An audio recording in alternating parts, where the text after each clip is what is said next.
Om Swastiastu, selamat pagi, siang, ataupun malam, serta salam sejahtera dalam Tuhan bagi kita sekalian.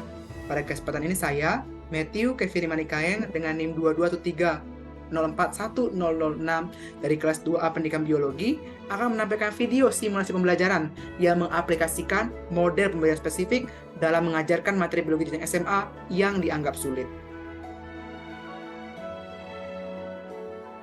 Berdasarkan hasil kajian pustaka atau analisis suatu artikel ilmiah berjudul High School Biology Topics That Perceived Difficult by Undergraduate Students, saya menemukan informasi bahwasanya materi pelajaran biologi pada jenjang SMA kelas 10 yang paling sulit ketiga adalah materi tentang virus.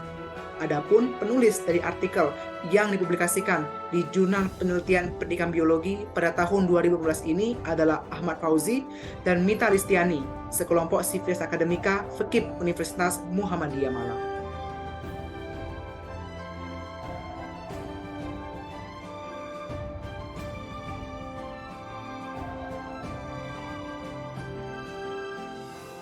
Nah, untuk membelajarkan materi tentang virus yang dianggap sulit tersebut, saya memilih untuk mengaplikasikan model pembelajaran Advanced Organizer atau model pembelajaran pengenalan awal. Advanced Organizer sendiri adalah salah satu jenis model pembelajaran dalam kelompok pembelajaran pengelolaan informasi yang dirancang dengan menggunakan konsep bahwa semua materi atau konsep baru yang akan diajarkan kepada siswa harus dahului dengan pengenalan konsep awal. Singkatnya, Advanced Organizer menekankan pada mekanisme pembelajaran yang mengaitkan suatu informasi atau pengetahuan baru dengan pengetahuan yang sudah ada ataupun konsep relevan dan mudah dipahami sehingga memperkuat struktur kognitif peserta didik hingga menambah daya ingat mereka terhadap pengetahuan baru. Secara historis, konsep ini dikembangkan pun diperkenalkan pertama kali oleh David Paul Ausubel, seorang teoretikus pendidikan berkebangsaan Amerika pada tahun 1963.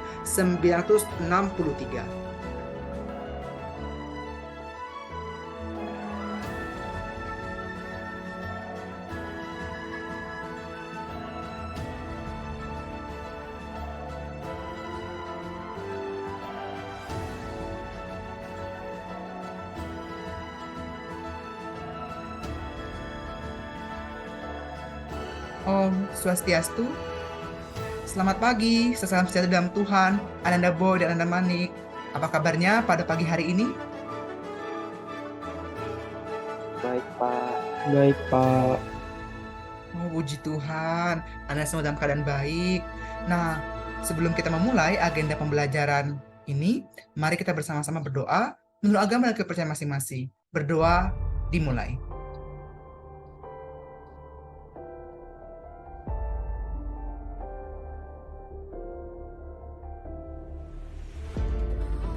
Doa dapat diakhiri. Nah, pada pertemuan kali ini kita akan melanjutkan pembahasan dari bab selanjutnya, yaitu mengenai materi eksistensi virus. Namun, sebelum kita mengelisik lebih jauh mengenai virus, alangkah baiknya jika kita melihat atau menyimak tujuan dari pembelajaran kita pada hari ini. Nah, adapun setelah mengikuti agenda pembelajaran tentang eksistensi virus melalui model pembelajaran Advanced Organizer, Anda sekalian diharapkan pertama, mampu mengenal hakikat serta mengidentifikasi karakteristik virus. Yang kedua, Anda juga diharapkan dapat mengklasifikasikan ukuran serta bentuk virus. Yang ketiga, Anda diharapkan mampu menganalisis struktur virus. Dan terakhir, Anda sekalian diharapkan dapat membandingkan mekanisme replikasi pada virus. Nah, demikian tadi penjabaran mengenai tujuan pembelajaran pada pertemuan kita kali ini. Nah, sebenarnya apa sih itu virus?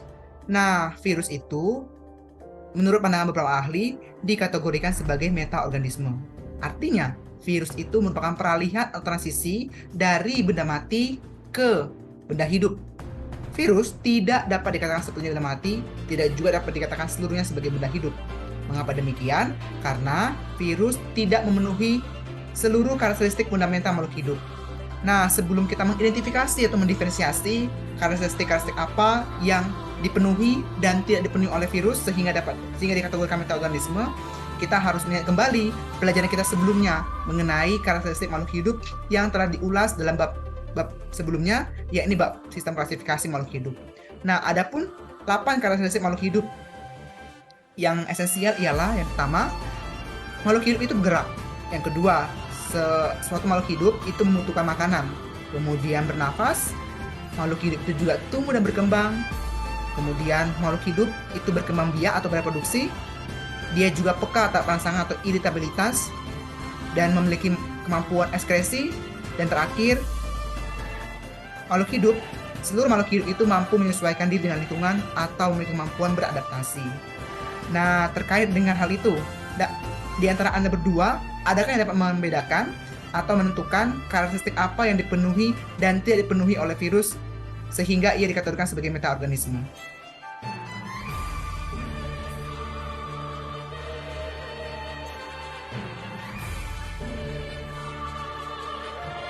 Wah, kepada Anda Manik dipersilakan untuk menyampaikan pendapatnya.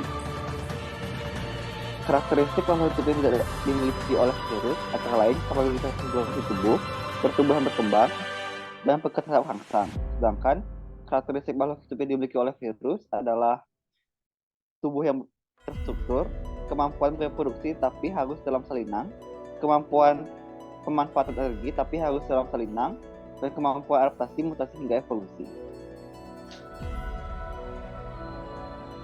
Tepat sekali apa yang disebutkan oleh Manik. Jadi, tidak terpenuhinya karakteristik tadi, itulah menyebabkan virus dikategorikan sebagai metaorganisme oleh para ahli atau para virologi. Nah, adapun peta konten atau garis besar pembahasan mengenai virus kita pada pertemuan kali ini ialah yang pertama, kita akan membahas mengenai hakikat dan karakteristik mendasar virus yang punya, namun akan dikaji lebih lanjut pada bagian ini. Lalu yang kedua, kita akan mengulas mengenai diversitas, ukuran, dan bentuk virus. Yang ketiga, kita akan mengkaji mengenai struktur tubuh virus dan struktur bakteriofag. Setelah terakhir, kita akan menganalisis mekanisme replikasi atau perbanyakan pada virus. Nah, kita masuk ke bagian pertama, yaitu mengenai hakikat dan karakteristik virus. Nah, sebagaimana yang tadi Bapak jelaskan, virus itu tergolong metaorganisme, alias peralihan dari benda hidup ke benda mati. Nah, virus itu juga tergolong partikel aseluler. Kemudian, untuk bertahan hidup, virus membutuhkan sel inang. Oleh karena itu, virus dikategorikan sebagai parasit obligat intraseluler. Nah, ini dia perbedaan karakteristik hakiki antara virus dan makhluk hidup yang tadi disampaikan oleh Ananda Manik. Nah, bagian berikutnya ialah diversitas dari ukuran virus. Nah, secara ekstensial, virus memiliki ukuran bervariasi antara 20 nanometer hingga 1500 nanometer. Mekanisme pengamatan ukuran virus dapat dilakukan menggunakan mikrofon elektron ataupun metode ultrafiltrasi. Nah, pada gambar tersaji 5 ukuran dasar virus. Yang pertama ada papavirus, itu virus dengan ukuran paling kecil karena ukurannya hanya 30 nanometer. Sementara itu ada virus polio. Virus polio ini memiliki ukuran 30 nanometer. Di sisi lain, TMV, tobacco mosaic virus, memiliki ukuran 300 nanometer. Ini virus memiliki ukuran 5 nanometer, dan virus dengan kategori ukuran paling besar ialah pitovirus dengan ukuran total 1500 nanometer.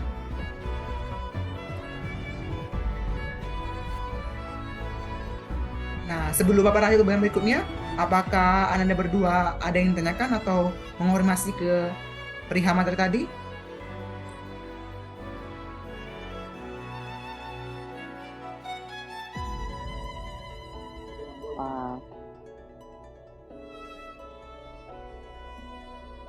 Pas. Baik, kalau gitu Bapak akan melanjutkan. Nah, kita masuk ke pokok pembahasan berikutnya, yaitu variasi atau keragaman bentuk virus. Nah, sejatinya terdapat 3 dasar bentuk virus. Yang pertama itu virus berbentuk helikal, kemudian virus berbentuk polihedral, dan virus dengan bangun atau konstruksi kompleks. Nah, kita masuk ke yang pertama, yaitu virus dengan bentuk helikal. Nah, virus helikal ini virus yang bentuknya seperti helix alias ulir memanjang. Contoh virus yang bertipe ini ialah TMV atau tobacco mosaic virus. Yang kedua, ada virus bentuk polyhedral. Virus ini memiliki banyak sisi atau wajah alias bersegi banyak. Contoh virus yang bertipe ini ialah adenovirus, virus polio, starinovirus. Nah, yang ketiga ialah virus dengan bangun atau konstruksi kompleks.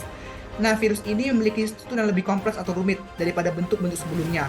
Bahkan, ada yang berupa perpaduan atau kombinasi antara bentuk helikal dan polyhedral. Contoh virus yang bertipe ini ialah Bacteriophage T4. Nah, sebelum Bapak lanjut ke bagian struktur virus, apakah Anda paham akan materi sebelumnya atau ingin bertanya?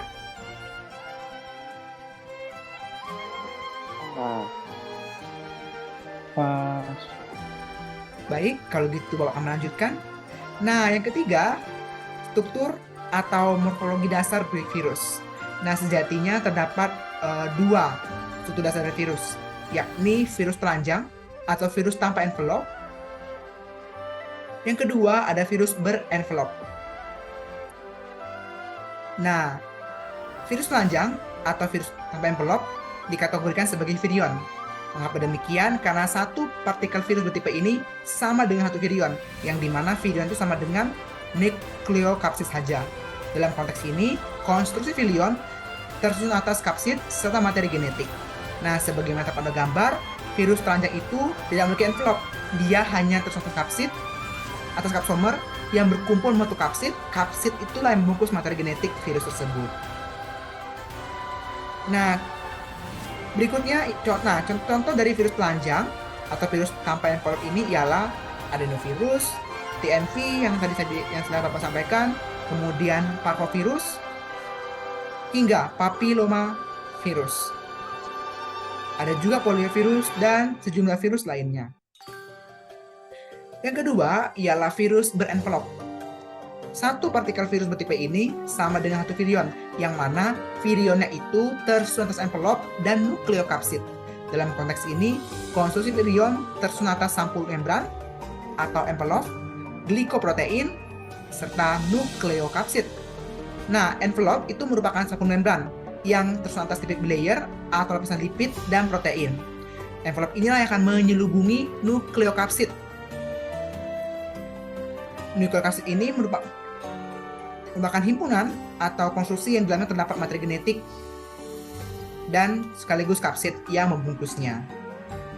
Oleh karena disebut nukleokapsid, karena gabungan dari nukleot atau nukleat materi genetik dengan kapsidnya.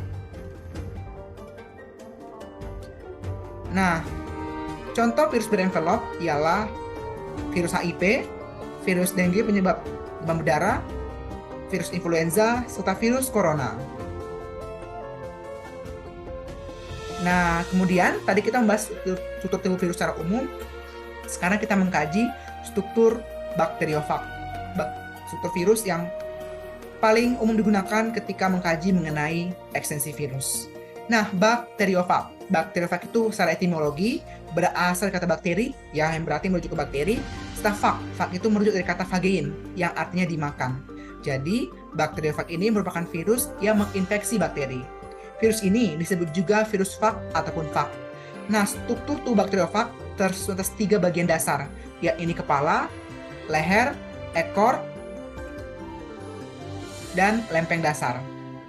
Nah, yang pertama, kita masuk ke bagian kepala dari bakteriofag. Ini dia.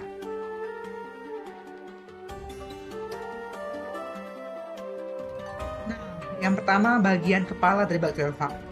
Nah, bagian kepala ini tersusun atas kapsid yang di dalamnya terdapat materi genetik yang sehingga menjadi nukleokapsid. Kemudian bagian leher. Bagian leher ini merupakan konstruksi yang menghubungkan bagian kepala dan ekor. Bagian leher berfungsi sebagai penyalur materi genetik dari kepala ke bagian ekor. Nah, bagian paling kompleks dari bakteriofag ini ialah bagian ekor. Jadi, bagian ekor ini tersusun atas beberapa komponen yang meliputi selubung ekor, tabung ekor, sabut ekor, hingga lempeng dasar. Nah, ini dia bagian kepala, leher, dan ekor dari bakteriofag.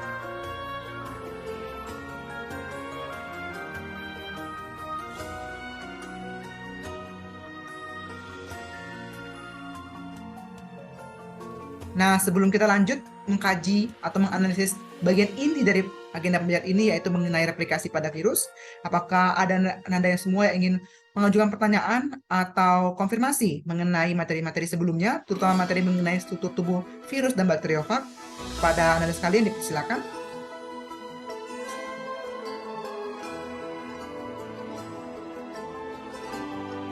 Pas, Pak.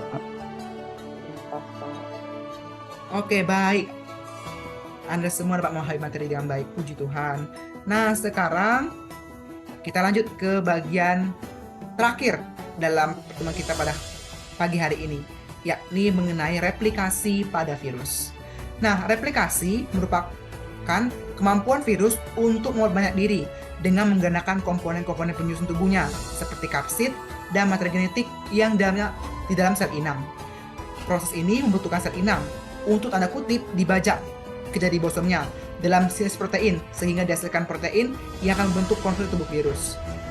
Secara umum, terdapat dua mekanisme replikasi pada virus, yakni secara litik atau melalui siklus litik dan secara lisogenik atau melalui siklus lisogenik. Nah, kita masuk ke bagian pertama, yakni siklus litik. Siklus litik adalah siklus reproduksi atau replikasi virus yang menyebabkan terjadinya pemecahan atau lisisnya sel inang. Siklus ini terbagi atas 5 tahapan dasar. Yang pertama itu adalah absorpsi, kemudian penetrasi, dilanjutkan dengan sintesis, lalu perakitan, dan terakhir lisis atau pecahnya sel inang, yang dalam hal ini adalah sel bakteri. Karena contoh virus yang digunakan itu adalah bakteriofag T4.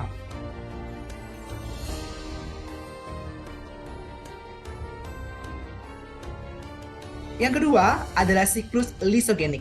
Nah, siklus lisogenik ini sedikit berbeda dengan siklus litik karena pada siklus lisogenik ini tidak melibatkan terjadinya pemecahan atau lisis sel inang. Dengan kata lain, ketika virus itu menginjeksikan materi genetiknya ke dalam sel bakteri, materi genetik tersebut akan berpadu atau berfusi sementara waktu dengan materi genetik sel inang, membentuk yang dinamakan profag. Jadi, seiring dengan bergandanya sel inang, maka profag yang mengandung materi genetik virus akan turut bertambah atau bereplikasi. Nah, ketika kondisi lingkungan ekstrim atau kurang menguntungkan, barulah materi genetik ini akan membajak materi genetik sel inang sehingga dapat mensintesis berbagai komponen virus. Jadi, meskipun pada siklus litik ini tidak terjadi pemecahan sel inang pada awalnya, di akhir karena kedua siklus tersebut, yakni siklus litik dan siklus lisogenik ini saling berkaitan, maka akan tetap terjadi lisis sel inang. Dengan kata lain, proses hancur sel inang tidak dapat terelakkan.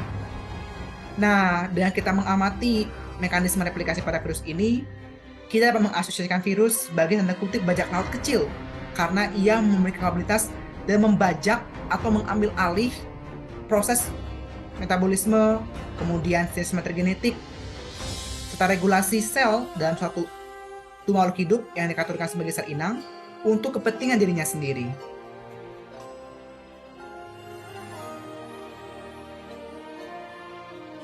Nah, karena tadi kita sudah membahas mengenai dimulai dari hakikat, karakteristik, diversitas ukuran, bentuk, suhu tubuh, hingga mekanisme replikasi pada virus, maka untuk meningkatkan pemahaman Anda sekalian mengenai materi ini, maka Bapak menugaskan Ananda Boy dan Manik untuk mengerjakan soal-soal berikut. Soal-soal ini akan Bapak tampilkan dalam media presentasi ini dan mohon dicatat dan dianalisis jawabannya. Nanti pembahasan mengenai soal ini akan dilakukan setelah 15 menit berlangsung. Nah, ini dia soal-soal yang Bapak maksud.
dia soal terakhir.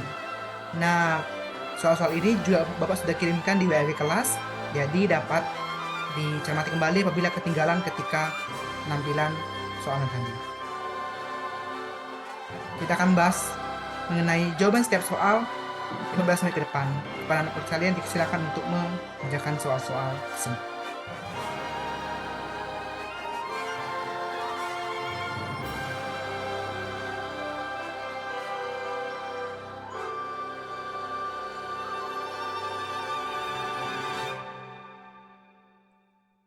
Baiklah, 15 menit telah berlalu.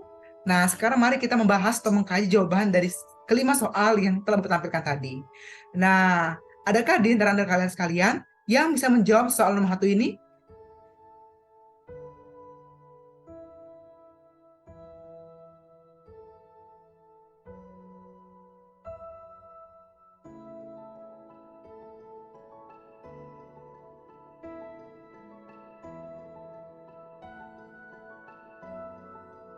Baik, kepada Anan Manik dipersilakan untuk menyampaikan jawabannya. Baiklah, jadi soal pertama yaitu perhatikan penelitian berikut. 1. Rutinitas sel. 2. Tumbuh terstruktur. 3. Tumbuhan berkembang. Dan 4. Berkembang biak. Karakteristik yang sesuai dengan virus ditandai oleh nomor C. 2 dan 4. Tumbuh terstruktur dan berkembang biak.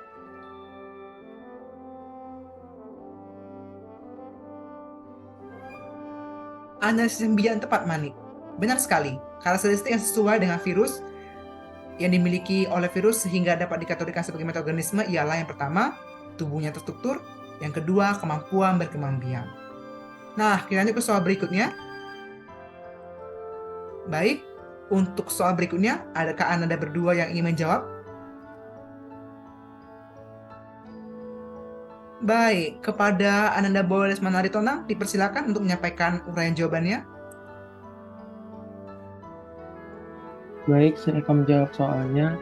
Untuk dapat bereplikasi virus membutuhkan inang di dalamnya tubuh inang. Virus juga mendapatkan energi untuk replikasinya. Maka dari itu virus sering disebut sebagai B. Parasit obligat. Tepat sekali, karena virus selalu membutuhkan sel inang untuk melakukan kinerja dalam tubuhnya, bahkan untuk mensintesis komponen tubuhnya sendiri. Virus dikategorikan sebagai parasit obligat intraseluler. Nah, untuk soal pertanyaan nomor 3, adakah di antara Anda Boy dan Manik yang ingin menjawab? Dipersilakan.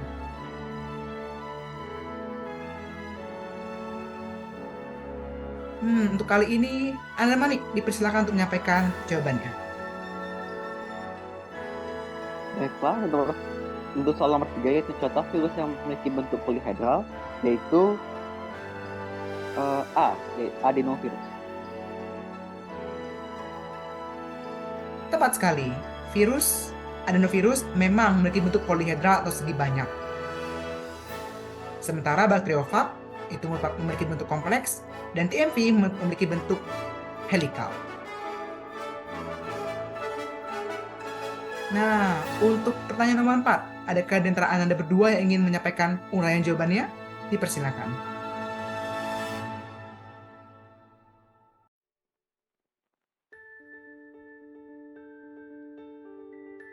Well, karena tadi sudah Anda Manik, maka kepada Anda Boy dipersilakan untuk menyampaikan jawabannya.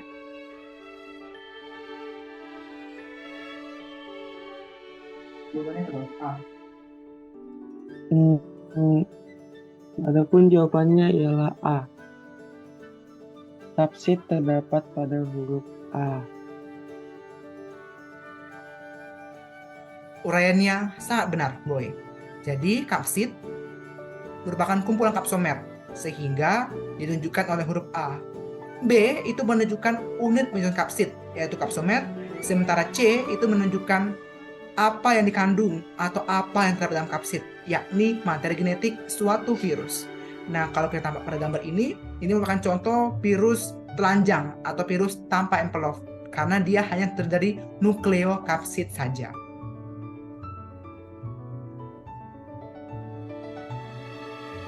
Nah, ini yang ditunggu-tunggu, ini merupakan soal terakhir dalam uji kompetensi ini.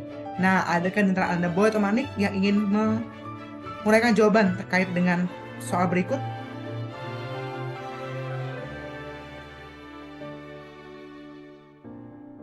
Very well. Kepada Anda dan Manik bijaksana, dipersilakan untuk menyampaikan uraian jawabannya. Baiklah, untuk soal nomor 5, haluskan dengan berikut. 1. Virus membutuhkan sel inang untuk bereplikasi. 2. Replikasi virus diawali dengan pembentukan komponen struktur virus. 3. Virus bereplikasi untuk mencegah kepunahan. Dan 4. Bakteriofag bisa menginfeksi baik sel bakteri, sel hewan maupun sel tumbuhan. Pernyataan yang benar ditandai oleh nomor. Jawabannya adalah B, yaitu 1 dan 3. Virus membutuhkan sel inang untuk bereplikasi dan virus bereplikasi untuk mencegah kepunahan. Dan tepat sekali. Virus selalu membutuhkan sel inang untuk bereplikasi. Dan juga virus bereplikasi untuk mencegah kepunahan dirinya, sehingga jawaban yang tepat ialah jawaban yang Anda Manik tadi, yaitu C, 2 dan 4. Mengapa?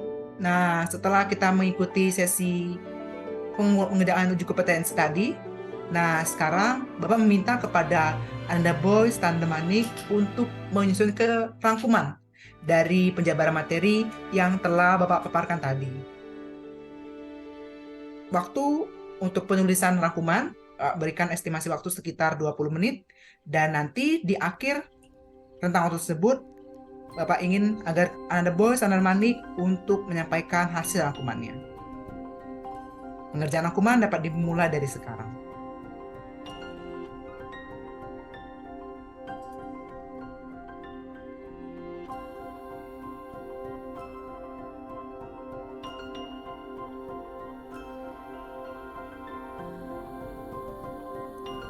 Nah, 20 menit telah berlalu.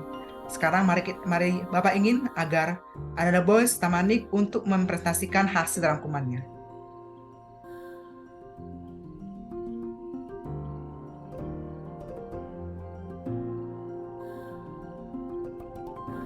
Baik, kita mulai dari Anda Manik.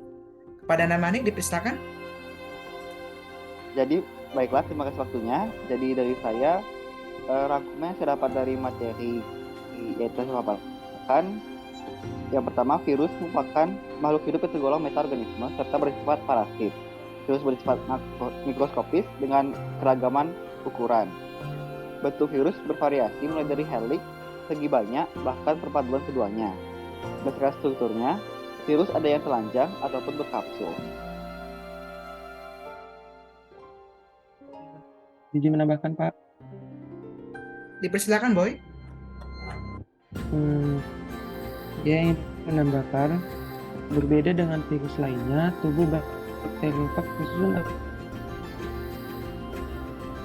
atas bagian kepala, leher, lubang paru, serabut ekor, hingga lempeng dasar. Terdapat dua metode kebanyakan pada virus, yakni melalui siklus litik serta siklus lisogenik.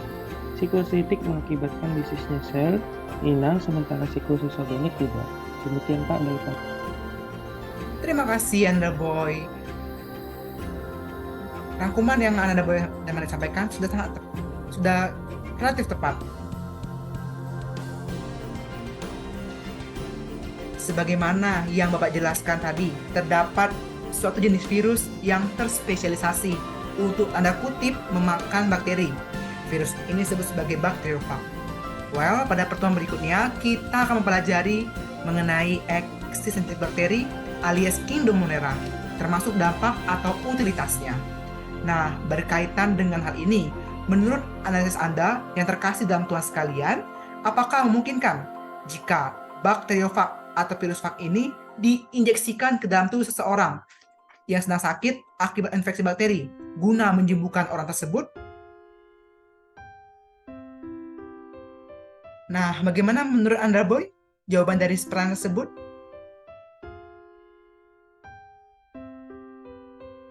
Tidak memungkinkan, Pak. Hal tersebut dikarenakan injeksi bakteriofag akan berpengaruh buruk bagi tubuh manusia yang bersangkutan.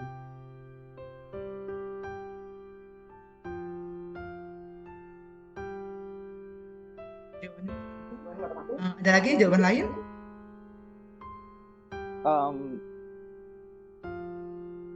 Awalnya saya jawaban dari Boy, saya menjadi ragu akan jawaban saya sendiri.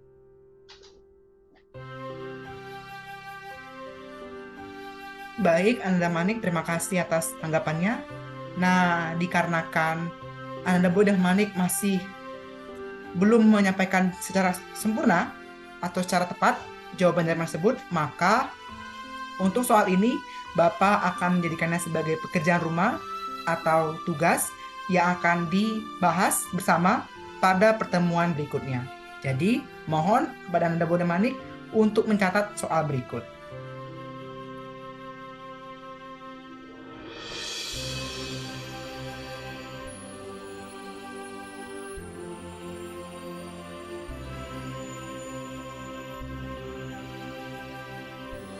Nah, pada bagian menuju terminasi ini, Bapak akan menjabarkan mengenai kesimpulan dari penjabaran materi tentang ekstensi virus pada pertemuan pagi hari ini.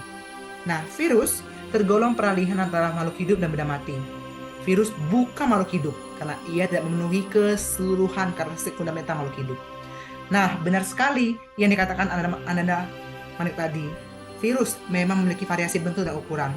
Secara esensial, terdapat virus tanpa envelop dengan virus berenvelop. Virus tidak berenvelop itu disebut sebagai virus telanjang, sementara virus berenvelop memiliki sampul membran yang disebut envelop.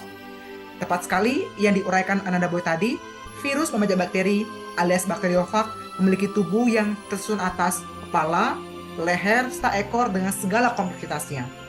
Untuk mempertahankan sekaligus berbanyak ekstensinya, virus bereplikasi melalui dua siklus fundamental, yakni siklus titik dan siklus cytogenik. Sebagaimana yang disampaikan oleh Ananda Boy tadi, siklus titik memang mengakibatkan pecah atau hancuran sel inang. Nah, memang pada awalnya siklus cytogenik tidak mengakibatkan lisis, alih-alih terjadi pembentukan profag di dalam sel inang. Namun, pada akhirnya sel inang juga akan mengalami lisis, meskipun replikasi virus terjadi secara cytogenik. Karena kedua siklus tersebut saling berhubungan atau berkaitan satu dengan lainnya.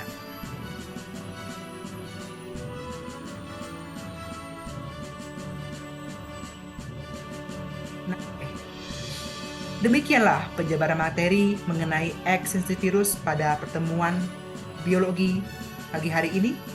Terima kasih atas atensi serta partisipasinya Ananda Boy dan Ananda Manik.